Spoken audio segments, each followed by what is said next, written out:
Magandang araw mga kaibigan. Maligayang pagdating sa ating channel, Panaginip, isang lihim na mensahe. Ngayon, bago natin simulan ang ating artikulo para sa araw na ito, gusto kong sabihin muna, ang mga panaginip ay hindi lang basta mga panaginip.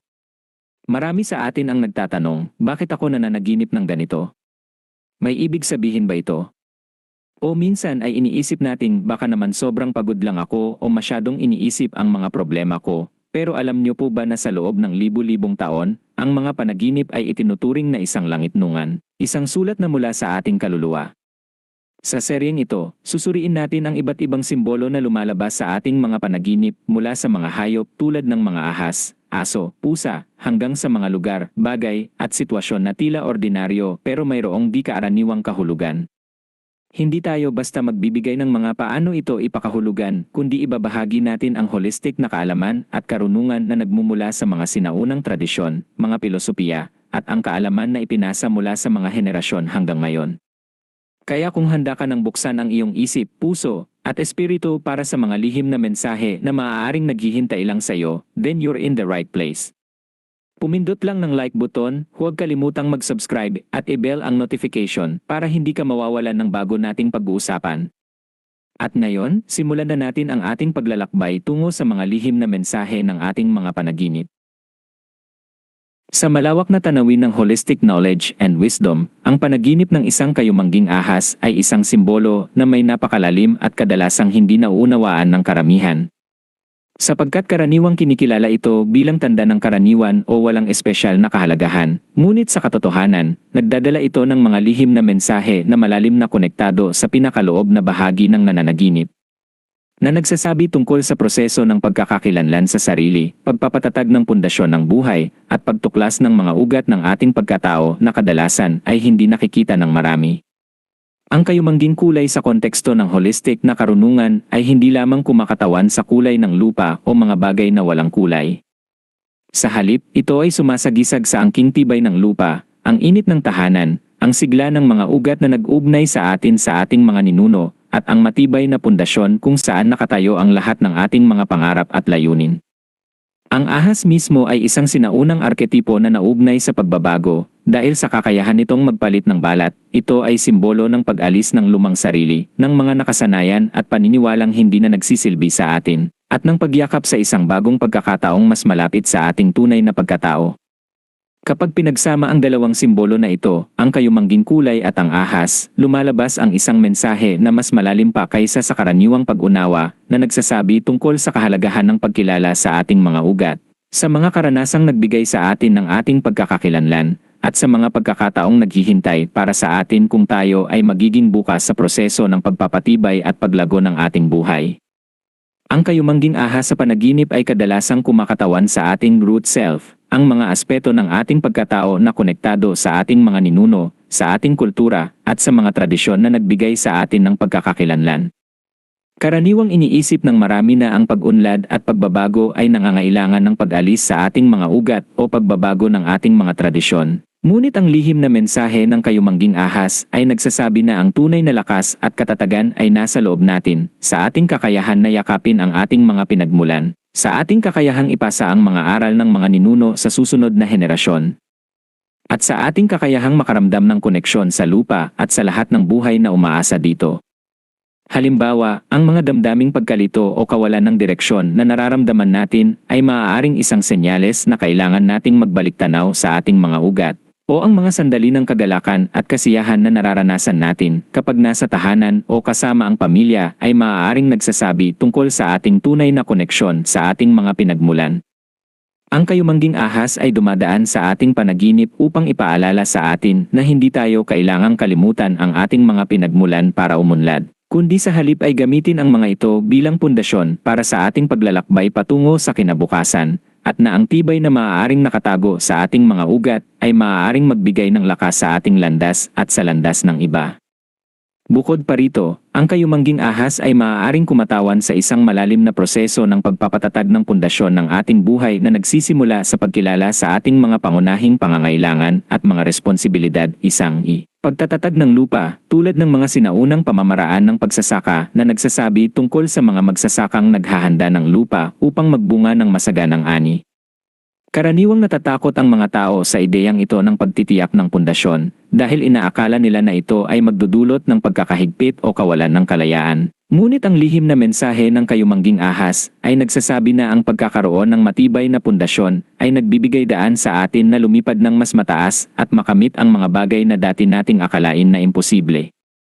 Sa panahon ng pagtatatag na ito, natututunan nating maunawaan ang mga pangunahing pangangailangan ng ating pamilya at sarili, mga responsibilidad na kailangan nating gampanan upang mapanatili ang kagalingan ng ating mga mahal sa buhay, at mga paraan upang mapabuti ang ating sitwasyon sa buhay, mula sa pagtatrabaho ng maayos hanggang sa pagtitipid at pagpaplano ng kinabukasan. Maaari itong magdala ng pagod at pagkapagod sa simula, ngunit sa huli, nagbibigay ito ng kapanatagan at seguridad dahil natututunan nating harapin ang mga hamon ng buhay ng may kumpiyansa at determinasyon.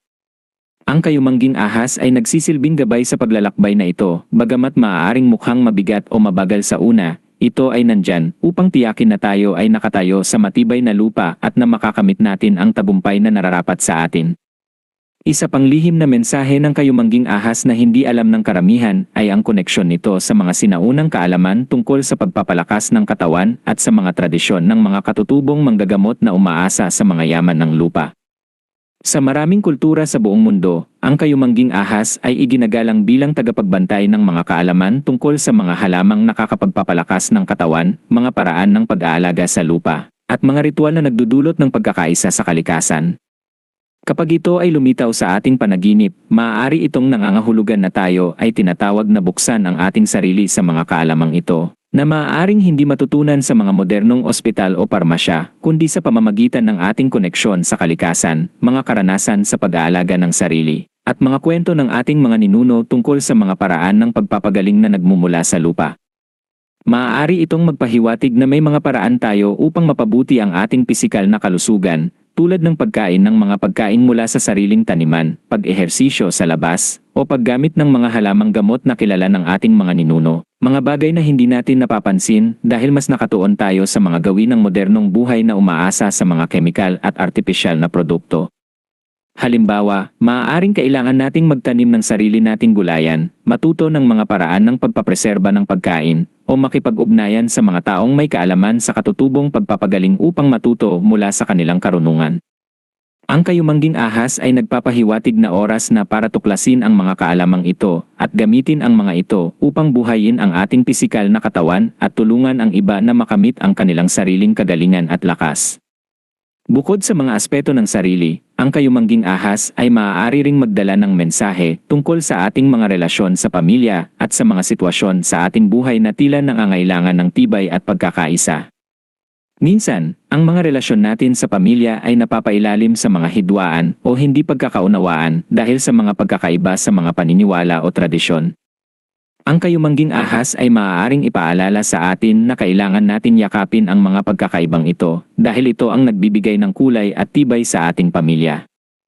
Maaari itong magpahiwatig na may mga bagay tayo na kailangang matutunan mula sa ating mga magulang at mga ninuno, mga aral tungkol sa pagiging matyaga, pagiging mapagpakumbaba, at pag-aalaga sa isa't isa na hindi natin matutunan sa ibang lugar. Sa halip na takbuhan ang mga pagkakaibang ito, ang Kayumangging Ahas ay nagsasabi na kailangan nating harapin ang mga ito ng may pag-unawa at pag-ibig, upang ang ating mga relasyon sa pamilya ay maaaring lumago at maging mas matibay at makabuluhan.